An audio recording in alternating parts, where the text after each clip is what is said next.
ভোটটা লেখা আছে, লেখা ভোটটা।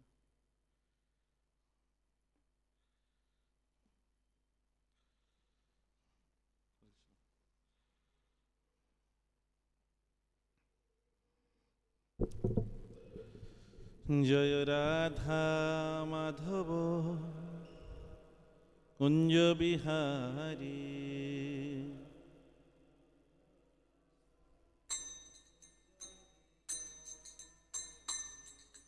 গোপীজন বল্লভ গিরিবরধারী,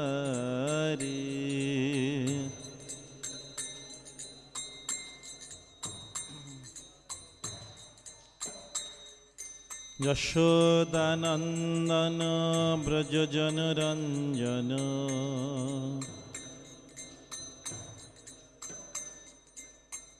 যমুনা তীর বনচারী,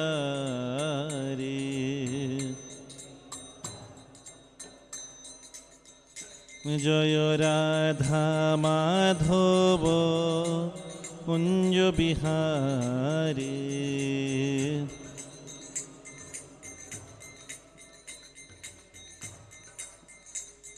জয় রাধা মাধব সুন্দর, রাধা মাধব সুন্দর, রাধে রাধে।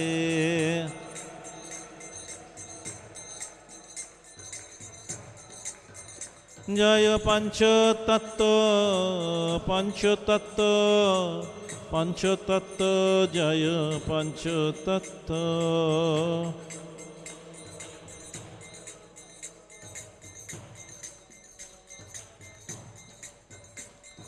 নিতাই গৌর হরি বল, হরি বল, হরি বল, হরি বল, নিতাই।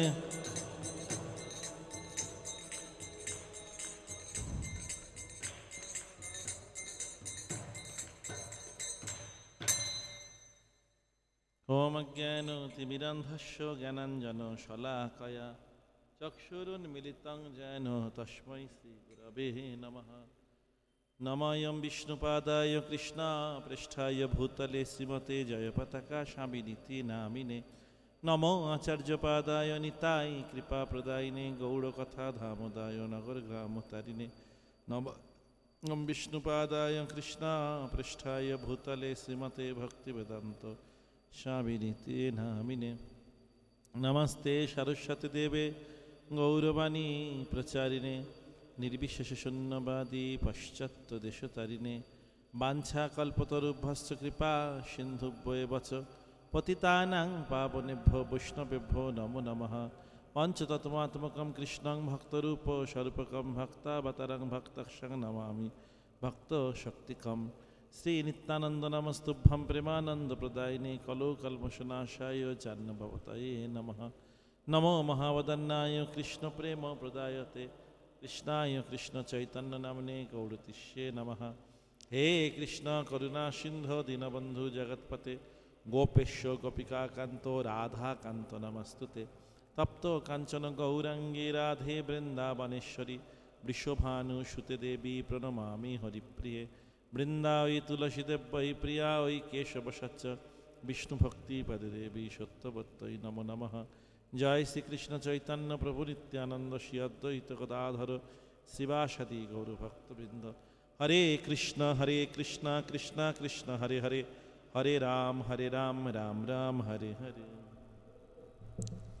শ্রীমদ্ ভাগবতম প্রথম স্কন্ধ 18 নম্বর অধ্যায় 50 নম্বর, এটা শেষ লাস্ট শ্লোক এই অধ্যায়ের। মহারাজ পরীক্ষিত ব্রাহ্মণ বালকের দ্বারা অভিশপ্ত। প্রায়শ সাধব লোকে পরৈ দ্বন্দ্বেষু যোজিতা, ন ব্যথন্তি ন ঋষ্যন্তি আত্মা অগুণ আশ্রয়। প্রায়শ সাধব লোকে পরৈ দ্বন্দ্বেষু যোজিতা, ন ব্যথন্তি ন ঋষ্যন্তি আত্মা অগুণ আশ্রয়। প্রায়শ সাধব লোকে পরৈ দ্বন্দ্বেষু যোজিতা ন ব্যথন্তি ন ঋষ্যন্তি যত আত্মা অগুণ আশ্রয়।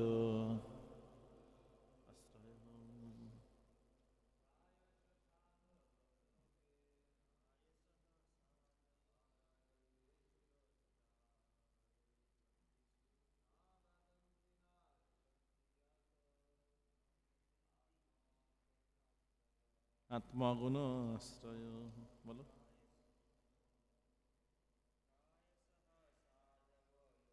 প্রায়শ সাধব লোকে পরৈ দ্বন্দ্বেষু যোজিতা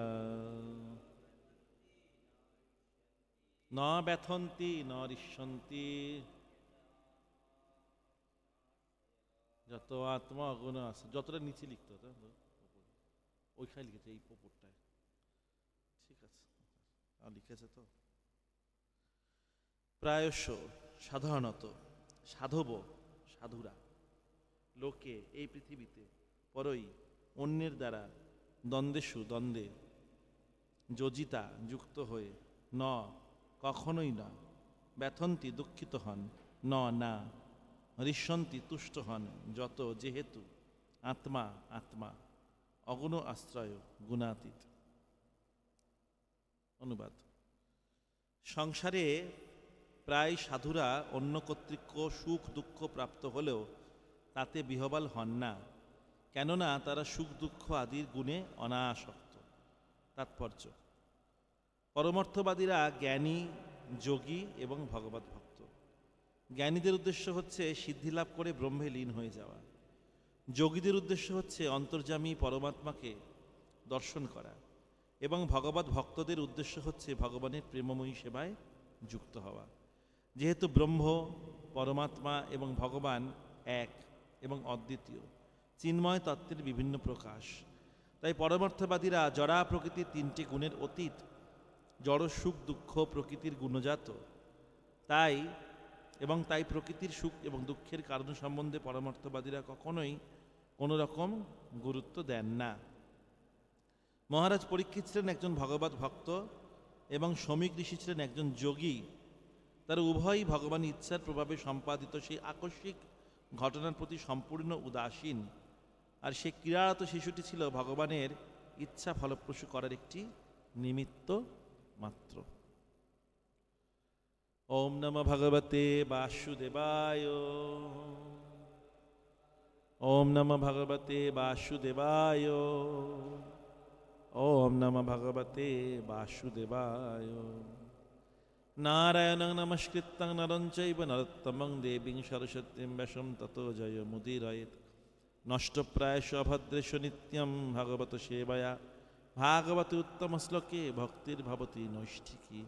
মূকং করোতি বাচালং পঙ্গুরলঙ্ঘয়তে গিরিম যৎকৃপাতমহং বন্দে শ্রীগুরু দীনতারিণম শ্রীচৈতন্যেশ্বরম পরমানন্দমাধবম। তো আমাদের এই অধ্যায়ের শেষ শ্লোক, এর আগে 50টা শ্লোক রয়েছে, 50 নম্বর শ্লোক এটা। তো আমরা সবাই মোটামুটি কাহিনীটা জানি যে পরীক্ষিত মহারাজ ছিলেন একজন ধর্মপরায়ণ রাজা, তাই তো, ধার্মিক, এবং তিনি শশাগড়া পৃথিবীর অধীশ্বর ছিলেন, এবং তিনি ভগবানের একজন অনন্য, এগিয়ে গিয়ে আসো না, ভগবানের একজন লোক নেই জন নেই, ভগবানের একজন কি অনন্য ভক্ত।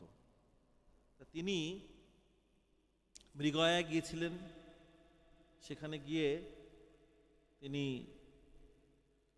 তৃষ্ণার্ত হয়ে পড়েছিলেন, ক্ষুধার্ত ছিলেন, তৃষ্ণার্ত ছিলেন। তো তিনি এক ঋষির আশ্রমে প্রবেশ করেছেন। সেখানে ঋষি সমাধিস্থ অবস্থায় ছিলেন এবং সেই ঋষির কাছে উনি জল চেয়েছিলেন, পিপাসা মেটানোর জন্য তিনি জল চেয়েছিলেন।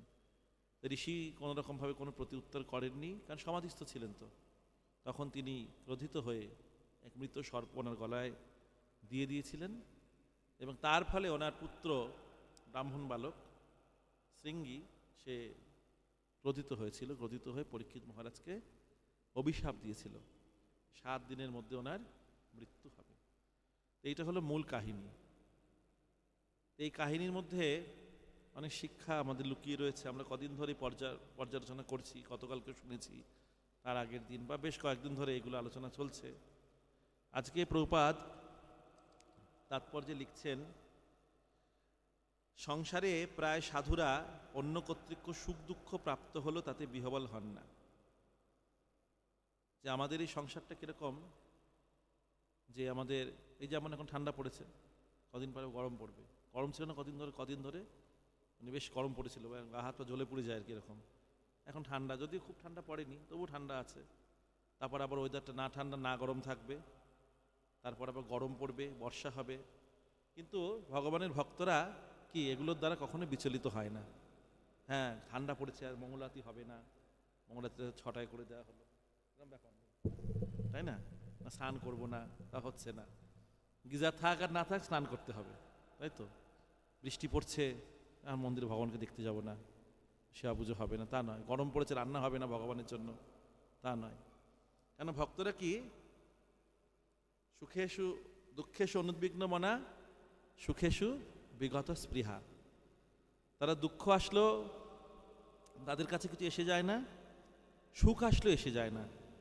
কেন এসে যায় না ভগবত ভক্তদের কাছে? কেননা জড়জগতে যে 3টে গুণ, সত্যগুণ, রজগুণ, তমগুণ, এই 3টে গুণ তাদেরকে কোনোরকমভাবেই স্পর্শ করতে পারে না। 3টে গুণের ভক্তরা কি ত্রিগুণাতীত। ভগবান যেমন ত্রিগুণাতীত, তো ভগবানের ভক্তি করতে করতে ভক্তরা কি হয়, ভগবান হয়ে যায় না তা বলে, ভগবানের মতন গুণগুলো তাদের মধ্যে প্রবেশ করে। ভগবান অনন্ত গুণে অধীশ্বর। হ্যাঁ, তো ভক্তরা এরকম গুণশালী হয়ে ওঠে। ঠিক যেমন একটা লোহাকে যে চুম্বকের সঙ্গে ঘষা হয়, কি হবে? লোহাটা একদিন চুম্বক হয়ে যাবে না, ঘষতে ঘষতে চুম্বক হয়ে যাবে। তা ভক্তরা কিরকম, তারা ভক্তি করতে করতে, ভগবানের দিব্য গুণাবলী শ্রবণ করতে করতে, আলোচনা করতে করতে, ভগবানের দিব্য নাম জপ করতে করতে তারা কি হয়, ভগবানের মতন গুণশালী হয়ে ওঠে। তা আমরা দেখতে পাই যে ভগবান বিষ্ণুর চরিত্র, তিনি কি করছেন বৈকুণ্ঠে আমরা জানি সবাই, সাহিত্য ছিলেন, লক্ষ্মী দেবী ছিলেন, সেখানে ভৃগুরি শিখে কি করেছিল মনে আছে? লাথি মেরেছিলেন ভগবানের চরণে। তার আগে ব্রহ্মার বুকে লাথি মেরেছে, শিবের বুকে লাথি মেরেছে না? তারপর কোথায় মারলো? ভগবান বিষ্ণুর বুকে। তো ভগবান লক্ষ্মী রেগে গেলেন, রেগে গিয়ে অনেক সাপাসাপি হয়ে গেল উভয়ের মধ্যে। ভগবান রেগে যায়নি, ভগবান বলছে আমার এই কঠিন হৃদয়ে তোমার এই কোমল চরণে লাগলো না তো? বলছে আমার হৃদয়টা অত্যন্ত কঠিন আর তোমার চরণটা অত্যন্ত নরম। হ্যাঁ, লক্ষ্মী রেগে গেলেন। হ্যাঁ, ভগবান তিনি, তাকে তুমি অভিশাপ লাথি মারছো বুকে, তাই না? তো ভগবান যেমন সহনশীল সমস্ত অবস্থাতেই, ভগবানের ভক্তরা এরকম কি হয়, সহনশীল হয়। তো আমাদের ভক্তি জীবনের একটা গুণাবলী কি, সহিষ্ণুতা। আমরা গতকালকে শুনছিলাম, তাই না? বা তার আগের দিন আমাদের প্রেসিডেন্ট বাবু বলছিল যে ভগবত ভক্তদের একটা গুণ কি, সহিষ্ণুতা। তাদের ওপর যত অত্যাচারী আসুক তারা কি করে, সেটাকে মেনে নেয়। কিন্তু যখন ভগবানের বা ভগবানের ভক্তদের উপর অত্যাচার হয় তখন কি হয়, সেটা ভগবান মেনে নেয় না। তা আমরা এরকম ভাগবতমের বিভিন্ন যে সমস্ত মহাজনরা আছেন, তো তাদের জীবনী পর্যালোচনা দেখতে পারবো, তারা সকলেই সহিষ্ণু। কালকে প্রভু বলছিলেন ধ্রুব মহারাজের কথা, আমরা জানি প্রহ্লাদ মহারাজের কথা, বিভিন্ন রাজস্বীরা যারা আছেন, তো সহিষ্ণু তারা।